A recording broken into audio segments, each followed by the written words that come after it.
Welcome to another edition of the Buffoons Sports Talk. I'm your host, Troy Alexander. We got the whole crew today. We got Jake Hoffman, Alex Campbell, Phil Melangi. Finally, we're all here. Wait. We have a special guest. Oh, that's right. I forgot. Paris Biles. What's up, buddy? But it's good to be back. It's good to have everyone here, finally. I mean, I know it's been difficult. Everyone's had their things, but I'm really glad we can all finally get together and record an episode. How's everyone feel to be back, finally? I mean, I would like to say it's good to be back, but with what we're going to talk about today, it was different topics. Yeah, right. It's going to be kind of difficult. But we all felt like we had to get together, especially for this episode. Right, and I mean, unless you've been living under a rock, obviously there's the awful, horrific news of Kobe Bryant and his 13-year-old daughter, Gianna, passing away in that awful helicopter crash along with 7 other people. And it's just an awful tragedy. I mean, I've been listening to podcasts all week, NBA ones, and it's really all about Kobe. It's hard to focus even on just the sheer game of basketball because he had just such a captivating grip on fans, and not even just fans, but people. So it's definitely been a tough week, and the Lakers played last night in their first home game at Los Angeles since the passing of Kobe and his daughter and the 7 others. And, you know, as much as I would like to talk about the game, I really want to take the time to just celebrate Kobe's life. And I feel like we should just kind of go around and maybe just talk about the impact he had and maybe our favorite moments. Yeah, I would agree. I think it would be best if we start off with Alex. As some of you may know, Alex actually was born and grew up in Long Beach, California. So the Lakers and Kobe especially was a big thing for him. And I know he probably may not want to go into details, but him and his father shared a special bond with the Lakers and Kobe. So I'll let Alex start off with this since he was, I believe, more of a fan than all of us. One sec, we gotta edit this out. I don't know what the fuck he's doing. We don't even have to edit it out. We can keep this part in. Bullets always welcome. I just don't know what he was doing. He was like tripping out on something. Yeah, he was trying to like bury this over his bone. But yeah, I went to I saw Kobe play probably at least 10 times probably over his 20 years there. Not a ton, but more than most have ever seen him play, you know. Some people only get to see him play once or twice.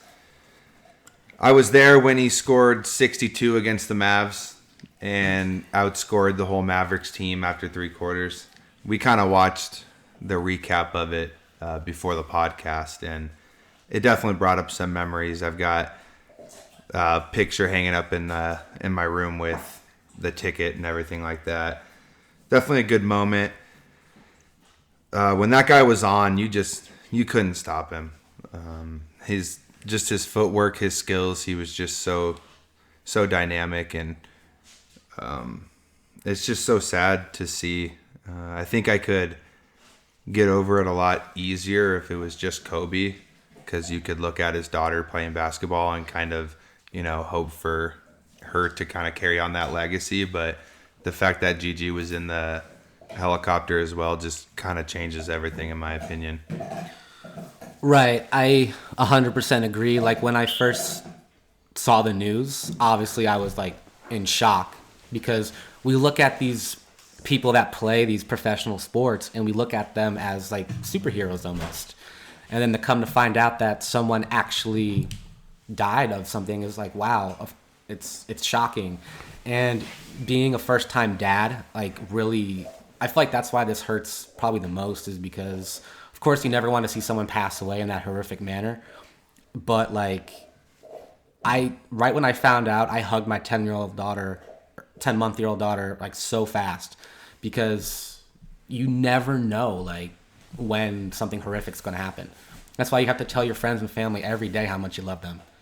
And we're approaching a week already since it's happened, and it's still very difficult. Yeah, I don't think I'm gonna get over it for quite some time, to be honest with you. I was really looking forward to seeing Gigi play. Me too. She was looking really good, and just the things Kobe was doing in the league, just helping other players and trying to be a role model to the WNBA. I'll probably never get over it, to be honest with you. Yeah, I don't think you're the only one. It's people are saying it's not. You can't get over it. You just have to learn to live with it. And there's been many celebrities that come and go, athletes, things like that. But generally, people move on and, they live on their lives. But this one was different. I really felt like when Kobe passed, the world literally stopped. And I've talked to so many people about it, and even non-Lakers fans, not even basketball fans, just are all shocked and sad with the horrific incident that happened. It's just a testament of who Kobe was and what he did, not only for basketball, but even outside of basketball. And like what you just mentioned a second ago, I'm also a first-time father, and just seeing how he was with his kids really inspired me to be a better father, just based off of what I saw with him. Yeah, I mean, I'm one of those that would fall into the not a Laker fan category, not a Kobe fan category, right? But I was still I've been super down this entire week about it, And I think it's just because you have to respect his body of work, As someone who is a Pacers fan and a Suns fan, the number of times I watched Kobe Bryant, completely destroy one of my teams, he went off against the Pacers after, Shaq fouled out, right, to beat them in the finals. The number of plays that he had against the Suns, are endless. So I've never rooted for the Lakers except for when they played the Spurs or Celtics, right? Those were the only times I would have ever rooted for them in my life. But I think you just got to respect the body of work that Kobe brought night in and night out. The effort that he gave on both ends of the floor, and I think he's one of the 3 or 4 greatest basketball players of all time.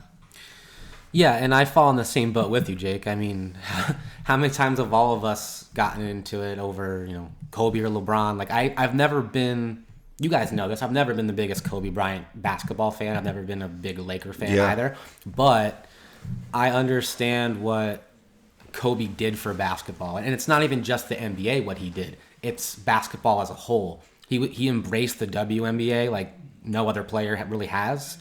And I love how he started his Mamba League too. Right. Because he was coaching the girls team. Yeah, for his daughter's team. And he started his own league where he wanted to teach the fundamentals of basketball for the next generation to come. I mean, he's more than just a legend and an icon in the game of, in his perspective sport. He's a mentor to a lot of people outside of that as well. And just overall, just a great guy. And it's to me, I don't know about you guys. You may feel the same way, but it still doesn't feel real. No, it really doesn't. And it's, just what, like the things that stand out for me about Kobe, it's not really even the 5 championships. It's not, how many All-Star games or years. I think he was a 17 or 18-time All-Star. Okay, it's not even about his accolades in basketball. It's just how he impacted basketball as a whole and how great of a father he was. Those 2 things are really what hits me because I'm a gigantic basketball fan. I love basketball. It's my passion, and I love my daughter to death. Like, I would do anything for her. So those 2 things really hit me hard, and we're just having a global outpour of his loss, along with Gigi and the 7 other people. It's a tragedy. I mean, it's almost hard to talk about because there's like, how do you put this into a conversation, like trying to understand it? Like, the girl was 13 years old. It's just, and along with the other girls, her age, it's awful. It's awful. But yeah, it's difficult. Yeah, us here at the Buffoon Sports Talk definitely want to send our condolences and prayers to everyone that was involved in that horrific incident. You know, our thoughts and prayers are with them and the people, all the people around the world that are suffering. It's not easy whatsoever. No, it's not. And I don't know how many times like we've heard it in the past where like an old NBA legend will come up and say and kind of bash the NBA. Like, for instance, Oscar Robertson, he's one of the first one that comes to mind. He said, he was in an interview like a few years ago, and someone asked him, "Hey, do you watch NBA today?" And Oscar said, "No, I'm paraphrasing, obviously." He said, "No, I rarely watch the NBA. It's turned into a 3-point league. I don't like 3-point shooting." Or you ask guys that play in the 80s and 90s, guys don't watch the NBA because they said it's not as tough as it was in their time. But then you ask Kobe. Kobe has never once bashed how the NBA is.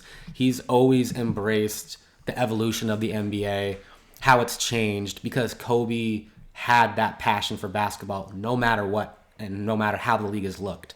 And just look at the WNBA as well. He was going to games. He, like Phil said, he had the Mamba League. He's coaching girls. Like, the guy just loved basketball. And you saw how much he loved it with his passion, how much dedication he put into his craft all the time. And I think we see that. And you don't even have to be a basketball fan to take that hard. Because whatever you're passionate about, you should put that, as much as Kobe put into that, into what you're passionate about. Yeah, into anything, whether not just basketball, everything you do. Everything you do. Yeah, it's made me work harder at work. Like, just anything I do, I try to do at my best ability, no laziness. Yeah.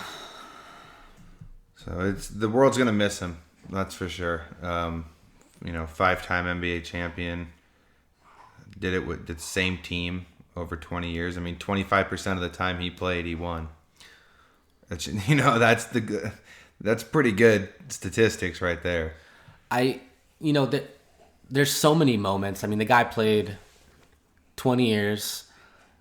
I kind of want to go around the table and ask everybody if they have a specific Kobe favorite moment. I mean, I know I have one, and it's been said before. It's like other people's favorite moments, so I'm sorry to be cliche, but I'm going to say it anyway. I'll start if that's cool with everybody. Yeah.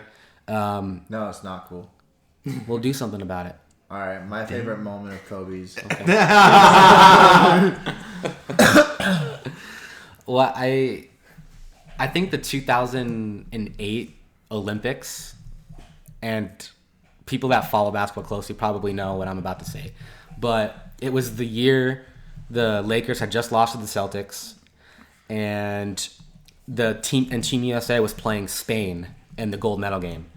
And everyone that knows the Lakers and, 15 years or 12 years ago, however long it goes, knows that Pau Gasol, his Laker teammate at the time, was on Spain.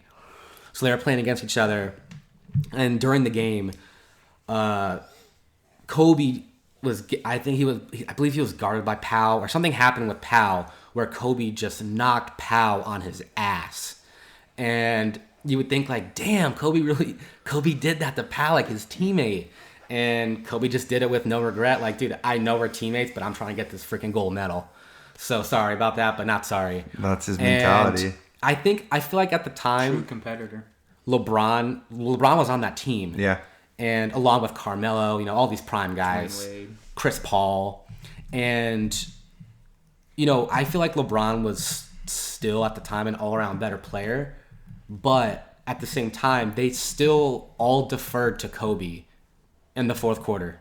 Like, knowing that it was a close game and we know who to give the ball to. Yeah, there might be overall better player on the team, but we know Kobe's the closer on this team. So here's the ball, and Kobe hit daggers down the stretch, and they ended up winning the gold medal.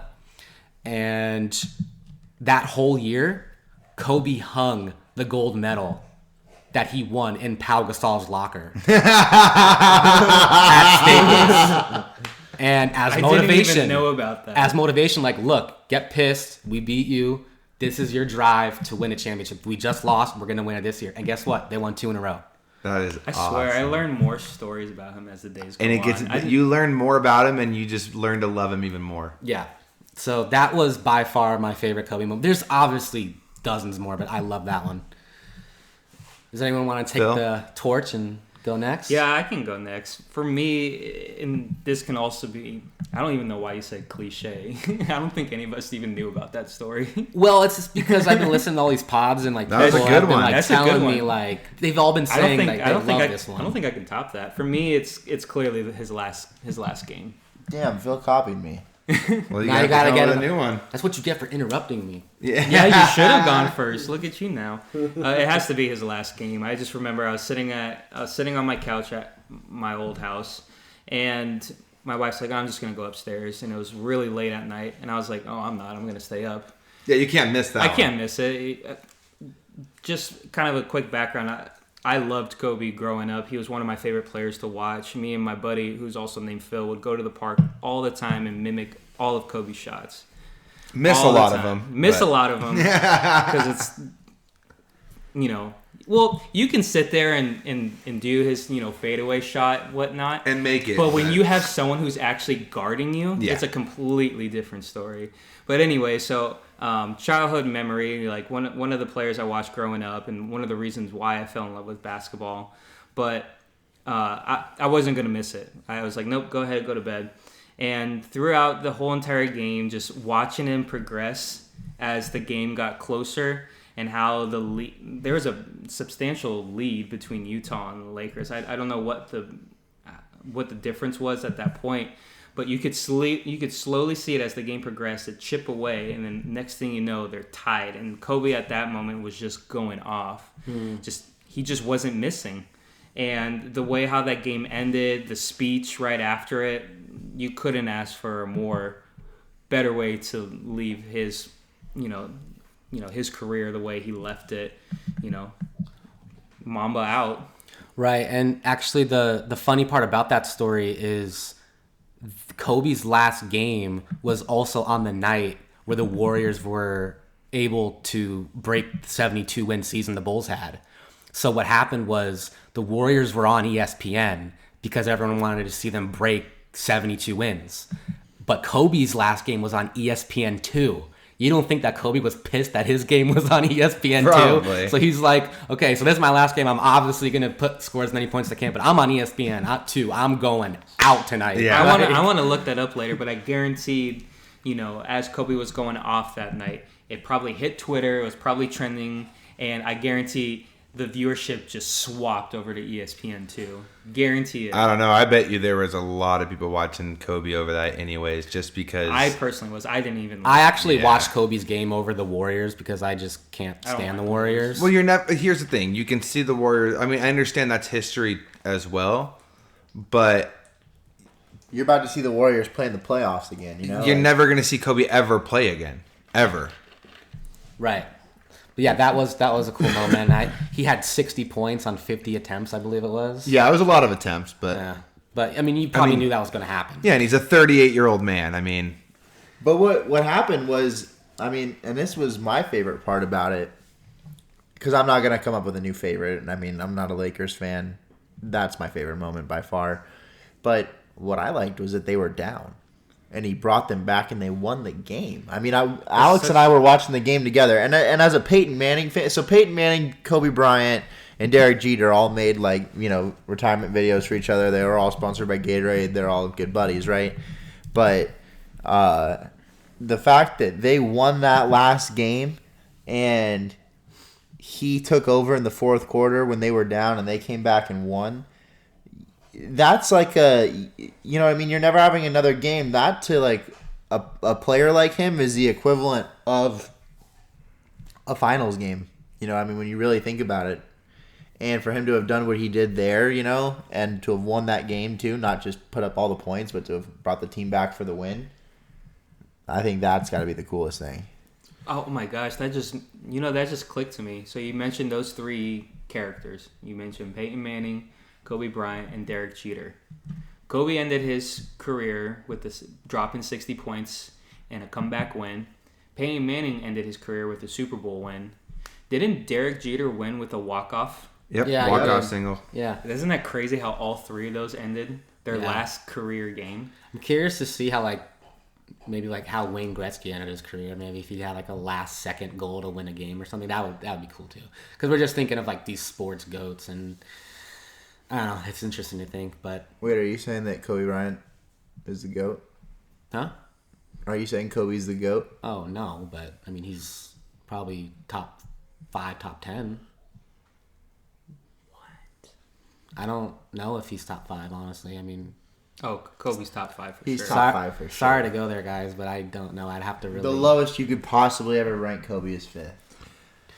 I don't know. I'd argue that. But Alex, do you have a favorite? Yeah, I got a couple. Definitely. Well, Maverick game, just I'm to sure. put a comment out there. When the Lakers played the Jazz on Kobe's final game, the Jazz were awaiting another team to play as well to see if the Jazz were going to make the playoffs. And so the first half of that game, Kobe was playing against a team that was fighting for a playoff spot. Mm-hmm. So in my opinion, that actually is like, oh, well, that's actually kind of impressive because I'm trying to find the stats per quarter, but I think he had 38 points In the second half. before the second half started, which is pretty impressive against a team that, is trying to fight for a playoff spot. But I do think that after the half, the Jazz played a little bit lackadaisical because they knew they weren't making the playoffs at that point, and they didn't really have anything to play for. And I think the Jazz respect Kobe, and I think everyone respects Kobe enough to where it's kind of like, yeah, we're going to defend you, but we're not going to like go over the top. Like, we're going to let you kind of score some points here, they knew it was his last game, but my favorite moments of Kobe, my favorite one is honestly the one I just heard about Lou Williams. Also a recent one. Yeah, that is just one of the funniest things I've ever heard. They got blown out by the Lakers, and the Lakers got blown out by the Trailblazers, wasn't it? No. How was it? What do you mean? No, the Lakers were playing the Trailblazers, I believe. Yeah, but didn't the Lakers get blown out? So then after... No, I'm pretty sure the Lakers won. They blew the Trailblazers out, but all the Trailblazers were wearing Lakers jerseys, and he walked in to their locker room and grabbed all their Kobe's. Oh, I thought... And said, you can't wear these. Oh, I thought it was that the fact that Lou Williams was like...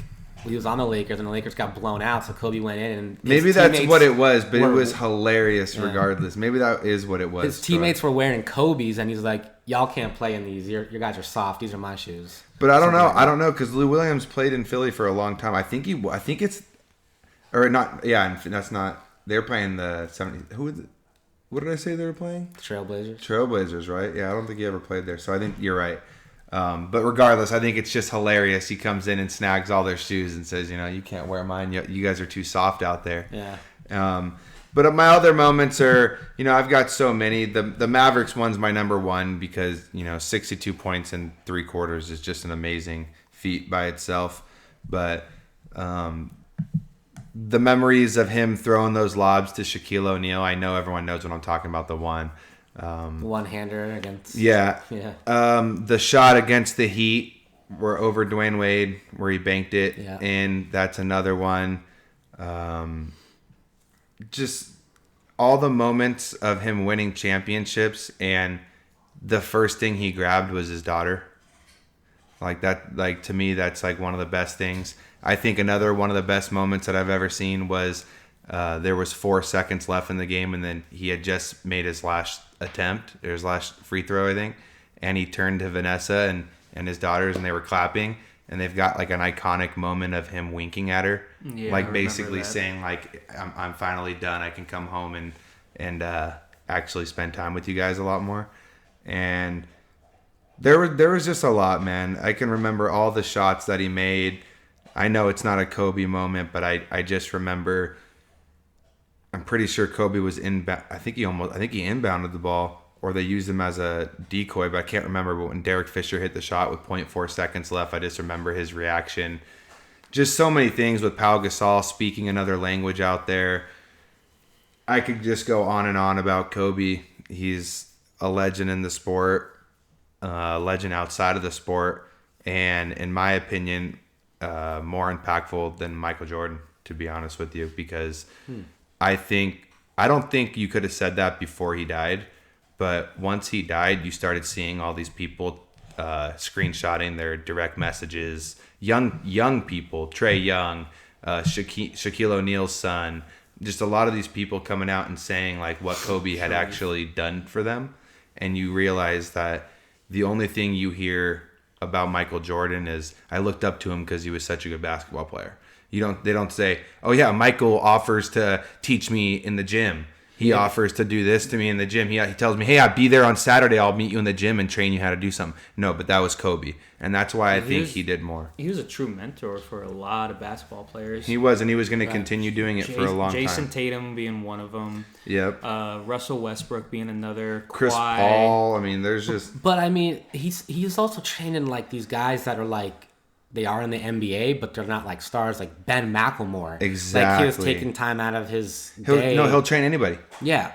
And, you know, I just have an honorable mention that always comes to mind when I think of Kobe as a favorite moment, too. It was the 2008 and 9 season when LeBron won his first MVP, and the Cavs were like 30-0 at home. They hadn't been beaten.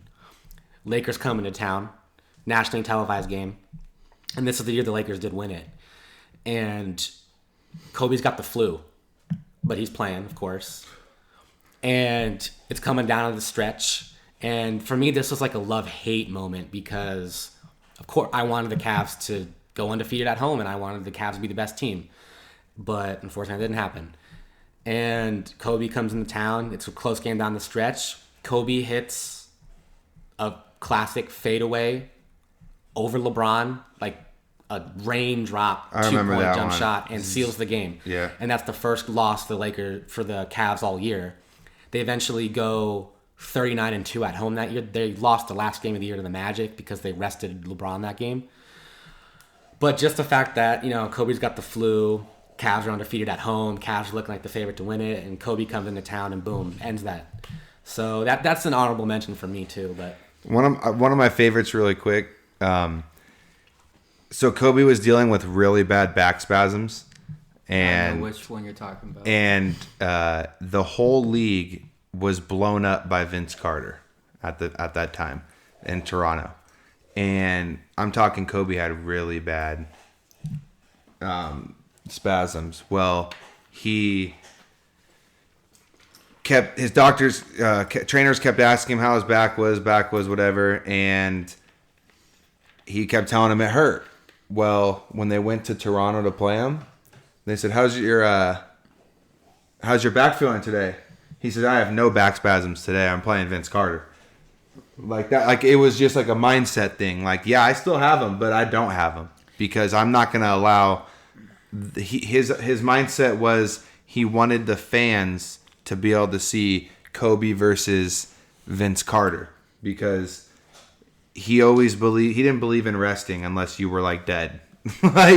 Unless you were like not physically able to play, like broken leg or something, you should play. He took those 2 free throws after snapping his Achilles. Damn it, you took that away. I was going to say that's another example of one of my favorite moments. Well, you know why he took the free throws? Because if they took him out of the game and someone else shot him, he can't come back. Yeah. So he thought, oh, maybe it's just like a weird sprain or something. I can come back in the game. I don't know if he thought that, though, because he was after that happened, he was on the sidelines, like, head, like, face and palm, like, about to shoot the free throws. Like, he almost knew, like, this was a bad No, he probably did. He probably did, Troy, but he also... Not the opposite team, though. Who were they playing that night? The Warriors. Yeah, but he still might have thought, there's a chance I can come back. You never know. Mark Jackson was coaching the team. That's right. Mark Jackson was coaching, and... That's right. He's the one who actually came on and he said, "Don't fall for it, guys. Yeah. Don't fall for it."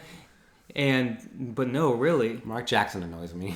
Yeah. And then Mark Jackson mentioned when he found out that Kobe actually walked over there, hit the free throws, and walked back and found out that he tore his Achilles. It blew his mind and blew everyone's mind. I think it's going to blow people's minds for a long time because Richard Sherman did the same thing and he said it was one of the hardest things he's ever done. Like it was not easy.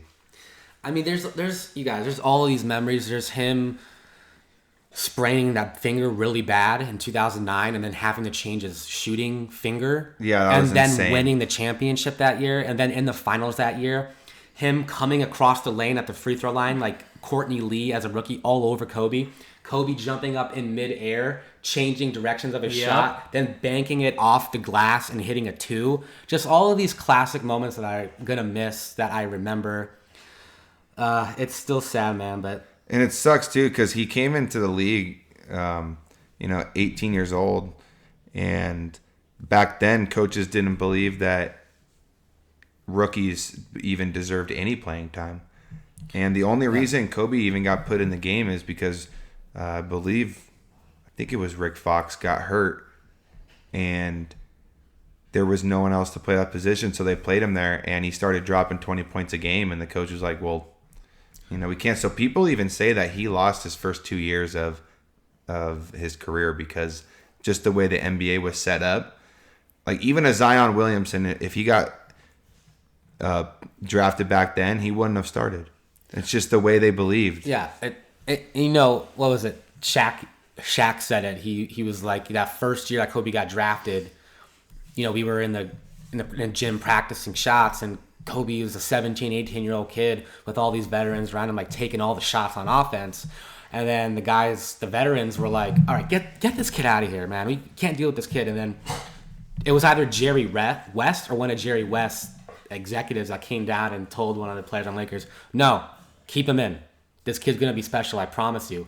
And they threw Kobe back into practice. And as much as the veterans couldn't stand him and how much shots he was taking away from the veterans, Jerry West said, no, keep him in. I'm telling you. Jerry West is a genius. Yeah. He got the Shaq trade done. He freaking traded for Kobe Bryant. I mean, that dude is a genius. And that's how the Lakers have always operated. They've always gotten a prime free agent, and then they build around that free agent. And they try to have a duo. And they've historically always have had duos. That's how the Lakers do things. Yep, and then good surrounding pieces. But like we said to start this podcast out, Kobe Bryant gone at the age of 41 along with his 13-year-old daughter Gianna and 7 other passengers. Prayers out to everybody. Yeah, I really want to say prayers to Vanessa and the rest of their kids because they're feeling it more than anyone. Right, and it's not that we don't care about the 7 other passengers, but I feel like it's not, and it's no disrespect saying this, it's not our story to tell. We watched Kobe for a long time. We've watched his daughter for a little bit. So our story is Kobe Bryant. And this doesn't take away any meaning from the other passengers on board. Obviously, I feel for them. But I feel like our story to tell is the sports side of it, and that's Kobe and his daughter. But like I said, hearts out to everybody involved. But with that being said, let's segue into something that we have been talking about for the last week, and that's more NBA. So the All-Star reserves just got announced for the West and East. I'm going to take a second to read them out. I know we all have we all have snubs, and I think we all have one that we agree on. So for the East reserves, Jimmy Butler, Ben Simmons, Kyle Lowry, Chris Middleton, Domantas Sabonis, Jason Tatum, Bam Adebayo. For the West, Nikola Jokic, Damian Lillard. God, Lillard's been on a tear lately, man. Donovan Mitchell, Rudy Gobert, Chris Paul, Brandon Ingram, Russell Westbrook. Okay. Devin Booker was snubbed. I think Bradley Beal was also snubbed. Bradley Beal was snubbed so hard. I think so when I look at this reserves, guys, I had 2 cringe-worthy names in my back of my mind that I'm like, I think I know which one you're gonna select. These 2 better not make it, or if both make it, I'm just gonna be ranting about it for weeks. Okay, the 2 names I had were first Russell Westbrook, second was Kyrie Irving. Okay, Kyrie didn't make it, but because of how popular Kyrie is in his game and as many games as he's missed this year, I wouldn't have been surprised if fans voted him because they love his game. But those are the 2 cringe-worthy picks that I had. I'm like, okay, I don't want either of these guys to make it, but I bet one of them's going to. And so Russell Westbrook's been, like, his PER rating has plummeted the past, 4 years. It's down to, almost an average NBA player's PER at this point, and he makes a freaking all-star team. And I probably agree with most of the rest of the West picks, but I honestly think Devin Booker should have made it. And I've got an interesting stat to prove that I saw. Is it this one right here that I have up? Which one is this? The 27. Yeah, So the interesting stat I think that a lot of people have seen is he's the first player in NBA history to average at least 27 points, at least 6 assists, and have a true shooting percentage of 60%. 50%. Wow. 50? Okay, well, it was 60 the other night. Okay. So it must have plummeted a little bit. But still, no player has ever missed an all-star game averaging those type of numbers, and Devin Booker's the first. So you're going to tell me... And if a group of players that have done that would be LeBron James, Michael Jordan, Larry Bird, Steph Curry, and Oscar Robinson. So great historic players. Jesus You Christ. know, people... You know, I can't wait to hear Jake's thing on people this. want to say that, like, well, the all-star game, that you have to take winning into account. Okay, the Pelicans aren't winning. Brandon Ingram made it. And the Pelicans probably aren't going to make the playoffs. Trailblazers probably won't make the playoffs. They have just as bad a record as the Suns. Right. Damian Lillard makes it. Damian Lillard is having a tear having a tear right now, but I understand the principle in that. Well, he hit at the good time, too. That's for sure. Well, I mean, he's had like 11 insane games in a row. Yeah. He had like a 61-point game, a 50-point game, 38 point. Like, the dude's on a tear right now. But if people want to tell me, oh, well, it's about winning, well, okay, well, why the hell did Brandon Ingram make it? I understand Ingram's having a huge breakout year, but that's in part because he's had the opportunities to do that. He's the only one to score. Before Right. Zion was there. And, you know, as far as the East, I know the Raptors have been really good this year, but I feel like, you know, Bradley Beal got snubbed. If I had to pick, I might take Kyle Lowry out. I know Lowry's missed some games, and Beal's trying to carry his team to the playoffs. So for me, I feel like Beal and Booker got snubbed. Anyone have thoughts on that? Or your snubs? Does I anyone have any agree. snubs? I agree with Completely. those two, honestly. And I agree why Beal should be pissed off about that. I'd be pissed. Yeah. It's just a popularity contest. That's honestly what it is. Yep, that's what it is. It's not the best players. Well, you could even see that, like Spencer Dinwiddie from the Nets. Like he's been carrying the Nets since Kyrie Irving has gone down for like 20 games, and he was putting up all-star numbers, but he wasn't. He didn't make it, and you know, I'm not here to comment on the all-star game or anything. I just mean that, like, I think everyone's got snubs and whatnot, but just kind of interesting, and you know. Do you think we've got some bias, though, because we live in Arizona and we want to see Booker? I don't think so, because I'm not a Suns fan at all. But all I got to say is Bradley Beal's averaging 28.7 points a game. And he's got 6.4 assists, too. I want to know what his player efficiency rating is, too. I'm a big analytical guy, so I like all that stuff. But But there is something cool. I mean, there's a few first-time All-Stars here. I mean, Sabonis is one of them. I always felt like he was a really good player. I mean, some of these are obvious. You know, Jimmy Butler is an obvious pick. Bam Adebayo is a first-time All-Star. He's going to be a star in the league for the Heat. He's really good. Which one? Bam Adebayo. Okay. He can guard the 1 through 5, and he's a center. And he actually just became a starter this year. Thank God Rudy Gobert made it, because I don't want to see any more videos of him crying in the locker room after he got snubbed. So thank God he made it. But, dude, the Russell Westbrook one pisses me off, though, honestly. Like, dude, I'm not a big Russell Westbrook fan, honestly. And like, I'm not either, man. I used to be, and you can just tell he's... If I had to compare it to anything, I'd compare it to playing in Halo with a stat whore. Like, yeah, they look good. Yeah, they hit their shots. I hate to even use that comparison, but they look. If you look on paper, you're like, oh wow, he does so much. But you watch the game, you're like, I don't know, man. He's taking some really dumb shots, and I don't even think he's that clutch of a player. Has he Past won? Games that I've watched. Phil, he's not. He's historically, I think, the worst three-point shooter of all time. Has he won? Has he won a championship? No, why do you think Durant bolted? Then I don't want to hear it, because he's played with some of the best players in the game today. Harden's one of the best players in the game today. So is Durant. Paul George. And Paul George. It's like, come on, dude. You got to be able to get it done at some point. And then he bolts and goes to Houston, and they suck too. I don't think they suck. When I think of No, contenders, they suck for when you look at their roster and what you would expect. They suck. I agree with that. I just Because they're what, the 5th or 6th seed right now? Yeah, they've got a lot of issues rather than just Russell Westbrook, but I mean, I don't think Chris Paul was the problem. Well, I think No, the he whole wasn't. team is struggling. Even James Harden's struggling compared to what he was last season. Well, I mean, he's dropping like 38 points a game, but he has been struggling the last, I think, 10, 15 games. He hasn't been putting up James Harden-esque numbers. No, for I was just whatever watching their reason. game the other day, and even the commentators are like, "Oh wow, he's actually having a better game. He's been more efficient."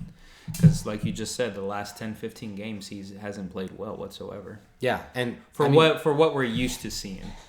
I mean, you wanna ask someone about a stat whore? Ask Steven Adams in Oklahoma City. Russell Westbrook used to push him out of the way to get rebounds.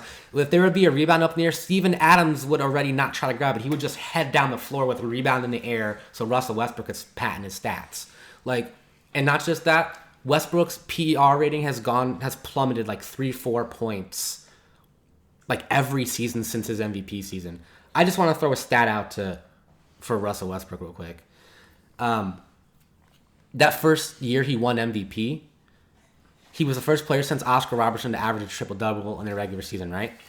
He won MVP that year. He had a PER rating of like close to 30, which is like a historic number. Like it's one of the best seasons ever, okay? So then the very next year, he drops about 3-4 numbers in his PER rating. Still an all-star. Next year, drops 3 more points. And now this year, he drops like 3-4 more points. So that means he just keeps getting less and less efficient every single year. And he's at like a 17 or 18 something point right now. And the average NBA player has like a 15 PER rating. So he's almost on the cusp of being an average PER player. And it's just like, we're really going to give this guy like... well, that's because he's playing with Harden now. And he's got to really share the ball. Harden's not going to allow him just to bully him, just to let him get his stats. Well, I know, but his PER rating was still dropping when he had nobody in OKC. No, I know. left, No, outside of Paul George. I really just think he's not the best team player. He seems like he is because, oh my God, he gets 10 assists a game. But he's not. Well, and he plays really hard, too. You gotta like how hard he plays. I like how hard he plays, but sometimes he needs to pick and choose when to use it. Yeah, like I like him, but I don't like him. It's hard to explain how I feel about Westbrook. I like how hard he plays. Like I like his game, but I just don't like how he's not good for your team. It's like, I think like two things are evident. Like one, the Chris Paul or Russell Westbrook argument, who's the better point guard, that needs to end immediately because Chris Paul is by far the better point guard. And actually, that's the only point I really want to make. Because I don't have another one. Like, this argument just needs to end. Chris Paul's the more efficient, more adaptable, I think is the best word, point guard. And he was not the problem.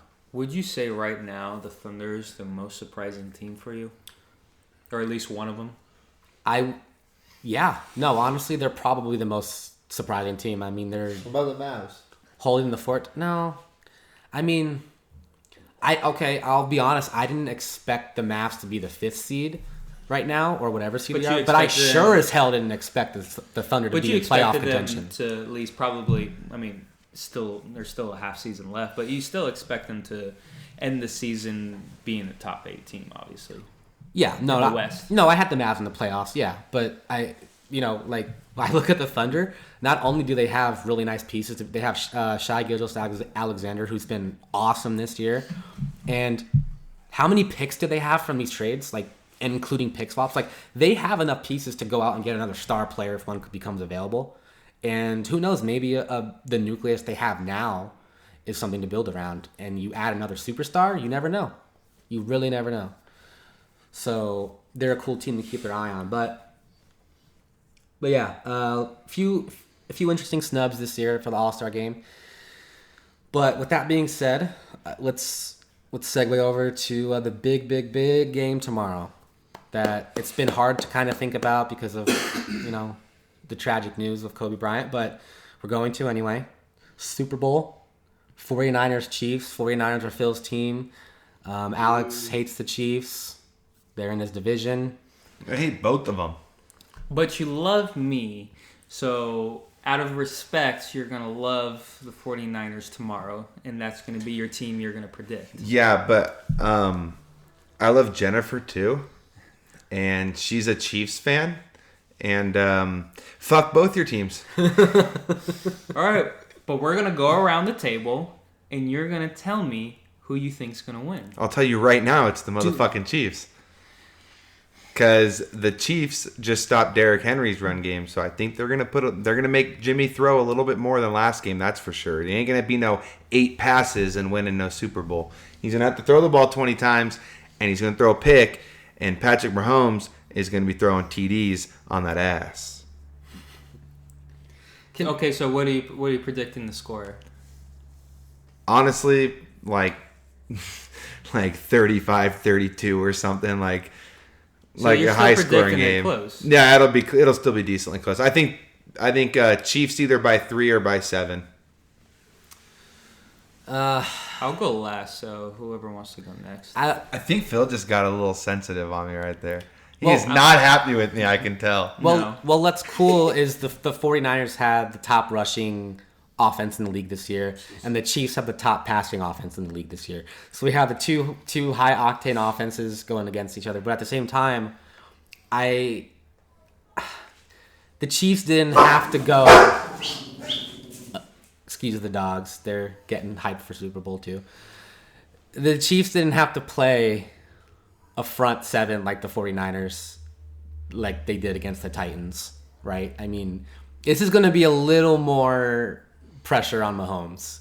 So is Mahomes going to have a Mahomes game? I for my sake, I hope so. I hate the 49ers. Sorry, Phil, you know it, but they're in my division as a Rams fan, and you're one of my buddies. You're one of my brother's best friend, but I'm sorry, dude. I cannot root for the 49ers.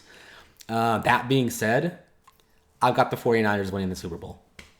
I love this guy. It feels like, you know what? You might hate him, but at least you know my team. I think probably you guys gonna know me. I'm a realist. Hey. Like, come on. I mean, All right, Jakers.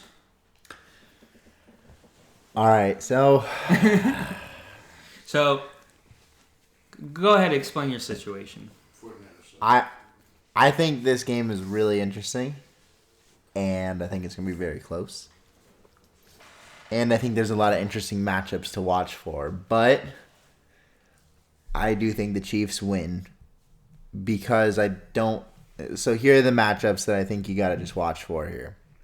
I think first off, the 49ers, they have to be able to get to Patrick Mahomes with 4 and get sacks with 4 guys. Now, they've got the best front 4 in the league, but if you have to blitz and send a 5th guy to Patrick Mahomes, they're going to eat you up all day long because they have to double team Tyreek Hill.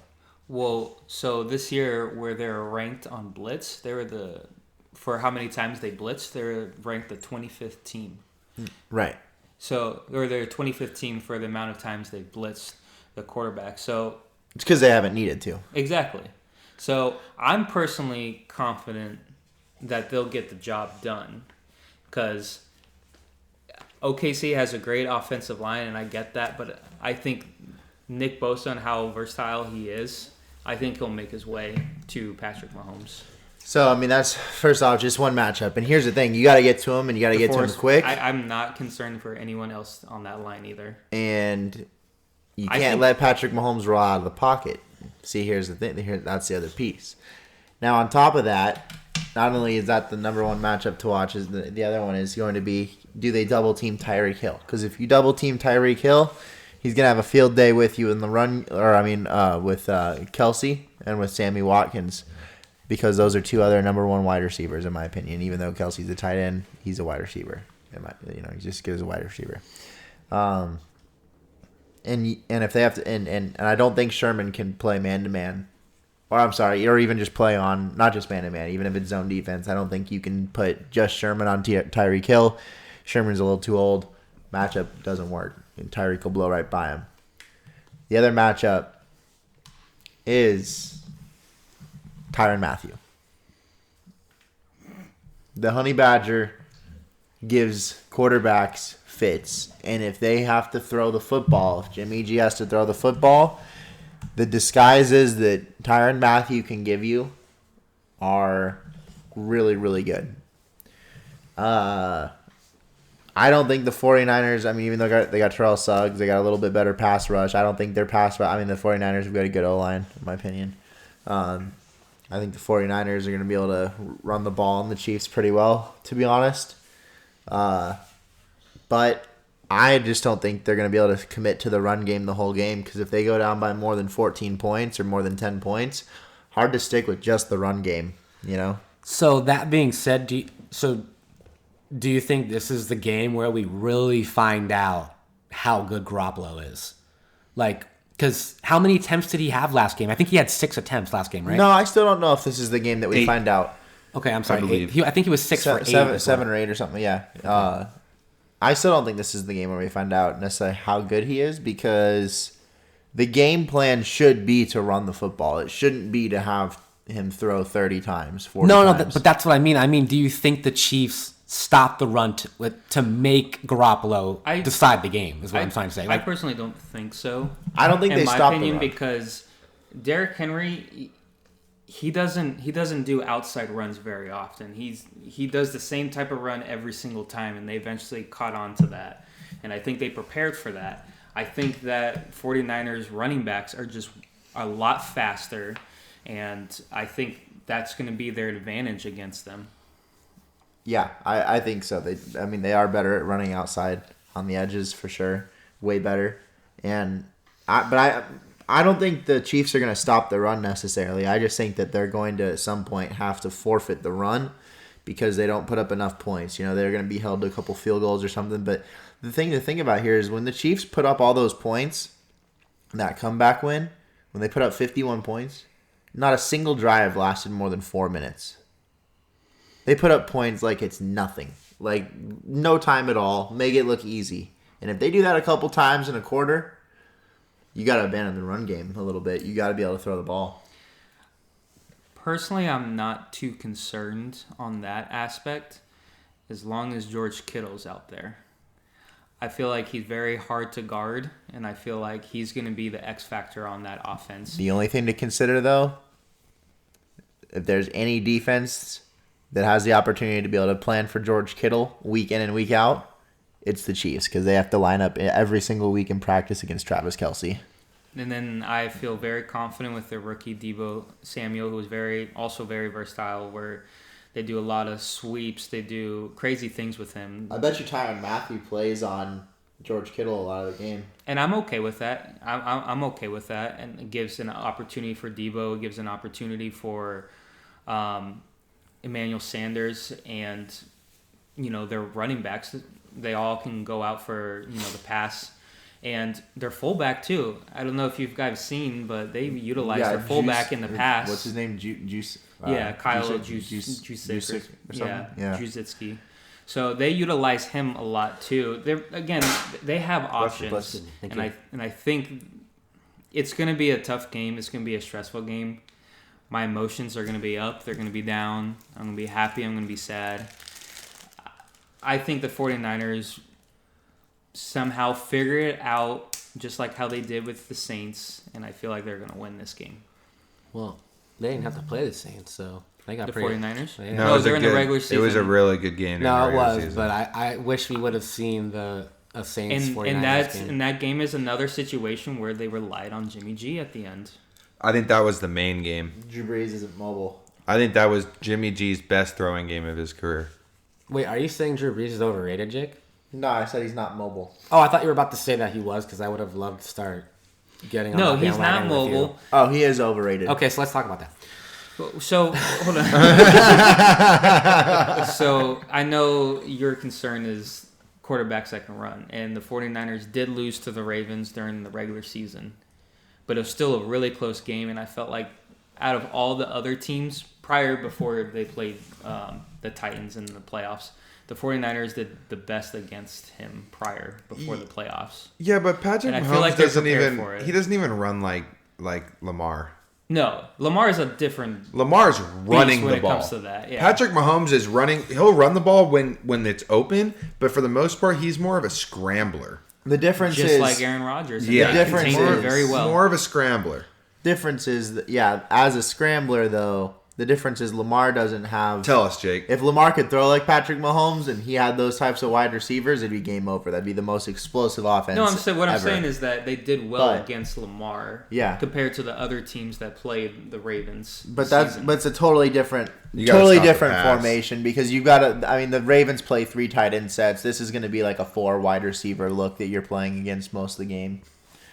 You know, I'm excited for the game. You're going to have 5 and 6 DBs. I think Richard Sherman's going to surprise people, just like how he surprised people in the other 2 games. I think he'll surprise them, but if he's on Tyreek Hill the whole game, he ain't going to surprise anybody because Tyreek Hill burns every corner he plays. If they play him the whole game, he'll burn him once at least. Yeah.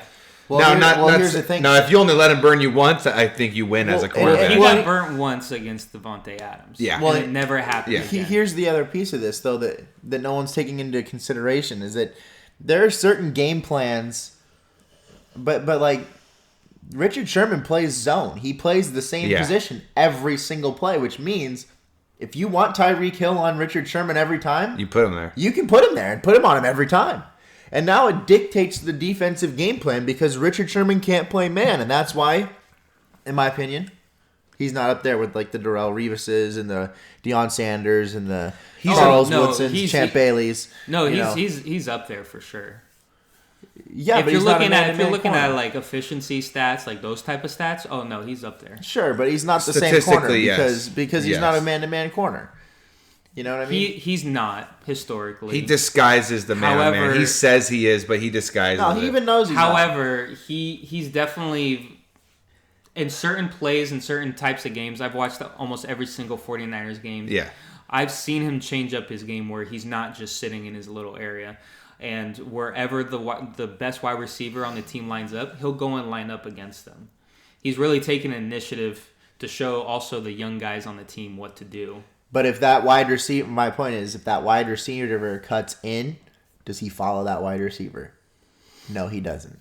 Yeah, he does. No, he plays out there on his own. Not We're all the gonna time. see tomorrow. 90% of his plays. It's not 90% of the time. I literally been watching this whole entire season. Now tomorrow I'm gonna be watching like strictly for that. I'm like, That's where's fine. Richard? Bro, No, not to prove any of you wrong. I'm just now I know it's like something to actually look at. Like Go to Pro Football Focus and look at how many. They literally just were talking about this with Deion Sanders the other day. Literally, less than 10% of his plays he plays man to man.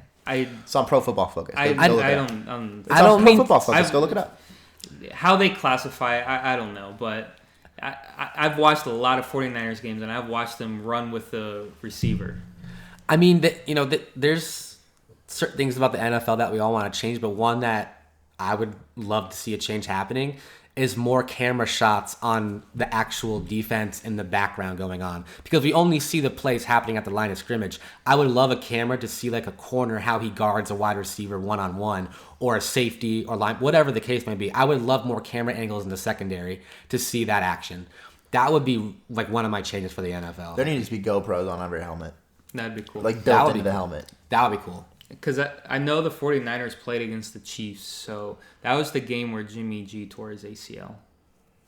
Huh. So it's definitely going to be interesting. I don't know if that's going to fuck with his mind or whatnot. But probably not. Just a game. I don't know, man. We'll see if... But in that game, Richard Sherman did chase down Tyreek Hill, and I remember him swapping a pass to him. So... Who's the quarterback? It was Patrick. Was it last year? Yeah. Now, that's just one play. I just feel like they're prepped for it. Obviously, when the Chiefs played against the Niners, they destroyed them. I don't know. I feel like the 49ers can win this, and I feel like they will. I definitely think they can, for sure. If you don't think they can, then you haven't been watching them. I think any team can win realistically. Well, when we did our preseason predictions, we all went around the table and we threw out our predictions for Super Bowl. I was 50% right because I had the Chiefs in the Super Bowl, but I had them against my Rams, which didn't really turn out the way I envisioned. So I was 50% right. Yeah, I was almost right. I had Chiefs and Packers. I don't remember what I said. I think my team was Chiefs. I don't remember what I Chiefs said. or I think it Patriots. Okay, I may have. I think I had AFC. Chiefs was in there.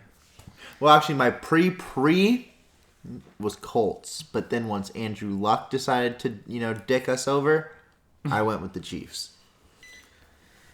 Yeah, I don't remember what I went, but I'll have to look think it up. the NFC team was probably the Saints. I think I chose the Saints.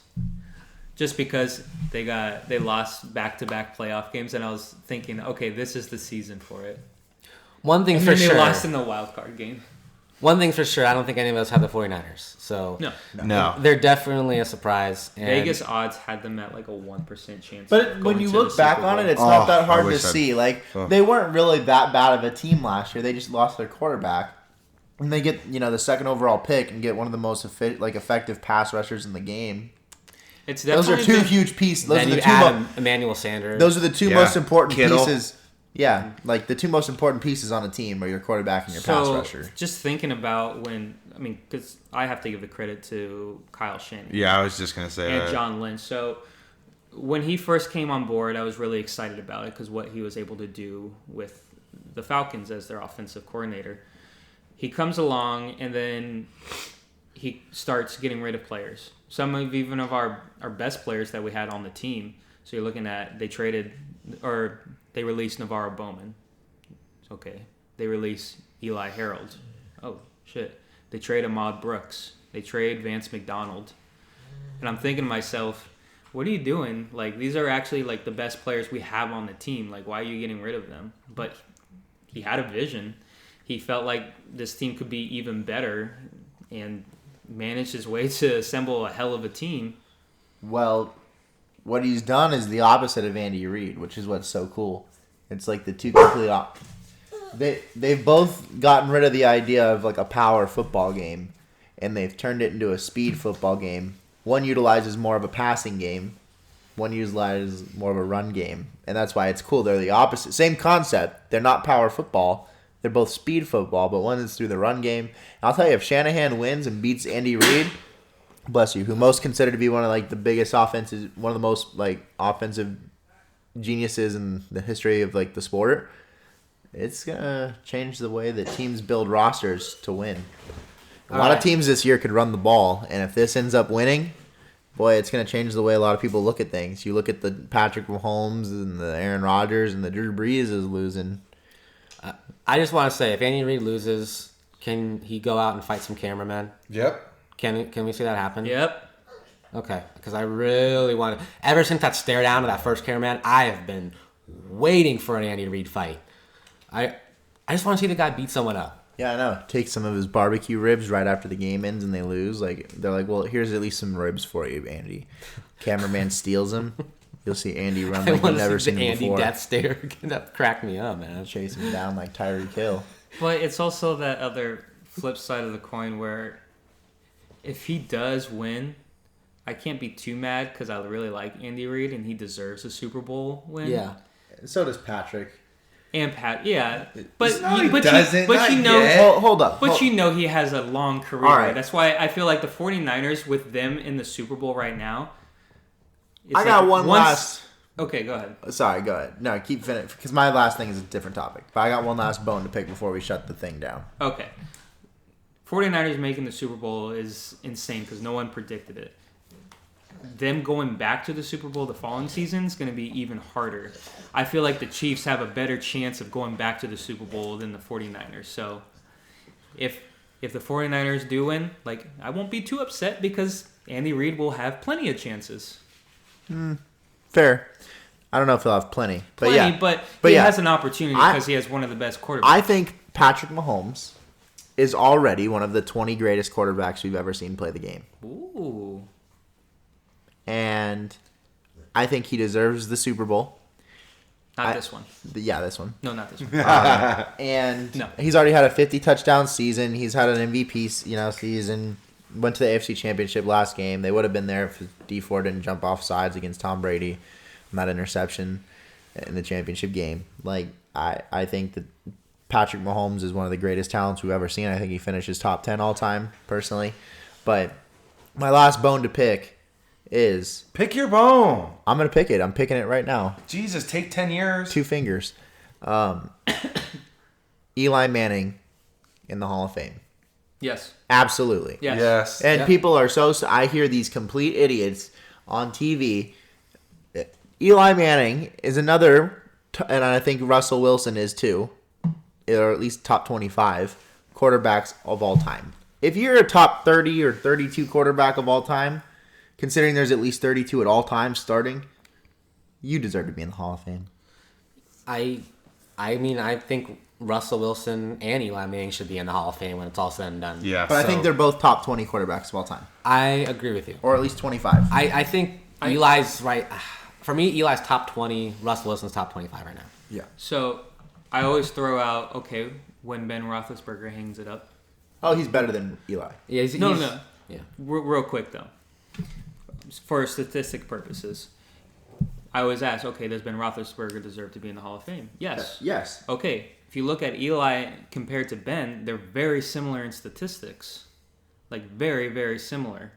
So why wouldn't Eli go in there? He has 2 Super Bowls. He's arguably beaten the best team ever assembled in the Super Bowl. And I believe both Super Bowls he won were all comebacks in the fourth quarter. Yeah. Against And 9-7. Yeah. And he's Being been, wild card and if we're team. being Yeah. honest, like Yeah. if you look at his teams throughout the year, he hasn't really been surrounded with an elite team like Ben has. It's true. I mean, Ben's had a lot of weapons if you look back. Not just on offense, but defense, Jake. I Ben's know. had a lot Harrison, of help. Polamalu, I mean, That's why I feel like personally Eli definitely deserves it. Yeah. Absolutely. You know, I think Eli's for sure Hall of Famer. Like, who was it? Did someone like Skip Bayless But say dude, it or it's, something? it's surprising. A lot that of them are people- saying it. People Yeah. are Even NFL players are saying it. yeah, they're blows my mind. yeah. I'm like, dude, the guy. I hate the Patriots, so Look- Eli was like my superhero those 2 years. Like, Right. are you kidding me? Me Like, too, bro. If he doesn't win He should be going just for that. just for those 2 games, bro. He should go for that one play. Honestly, that one play, they should be like automatic. That is MVP, it. You know, you're in. That is it. I mean, if he doesn't win a second Super Bowl and his last name isn't Manning, he doesn't go.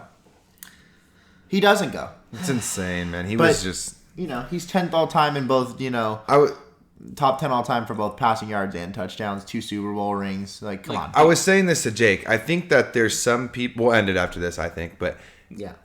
there's some people that they have these regular season stats that are just ridiculous, and then they win a Super Bowl or 2 or championship, whatever sport you're talking about, and they go to the Hall of Fame because their stats are ridiculous for the regular season and they've won championships, regardless of if they're the best player on the court during the championship, and if even if they were even involved, really, like even if they don't show up, as long as they have that championship, they go to the Hall of Fame or the whatever it is. I feel like there's certain players that they don't have the best regular season stats, but they show up in the playoffs and in the big time moments. And I think that's Eli Manning to a T. Might not have the best regular season stats, might be 500, but guess what? When he played the greatest team ever assembled in the Super Bowl, he won that freaking game. You know what I'm saying? Like, on the biggest stage you can think of. What else do you have to do to prove that you're elite enough to be in the Hall of Fame? With a crazy throw to David Tyree and then a touchdown throw to Plaxico Burress. Yeah, what else do you have to do? I mean, I think those moments right there are more important than those regular season moments that literally no one remembers. Oh, I'm sorry. Can anyone? I mean, I can, but can anyone else name any other players on the Giants? From when the 7 team? Or the 12 team? Either. Most people, just if you the ask combo- them, I can think defense. most people, if you ask them, Yeah, couldn't even name defense. the 2 running backs. Brandon Jacobs. Jacobs and Brandon Jacobs and Ahmad Bradshaw. Yep. Bradshaw. Most of them couldn't remember. I love Hakeem those Nicks. two. Dude, those Most two. people- like these And are then in these, 2012, point we had is- Mario Manningham. I know these are names that no one knows if they don't win that Super Bowl, Victor Cruz, right? right? No, Cruz wasn't there Cruz yet. wasn't there. No, okay. My bad. But these are names that no one knows if they don't win these Super Bowls, right? So like, it's just important to remember that. Like he Yeah. didn't have weapons until Odell came on.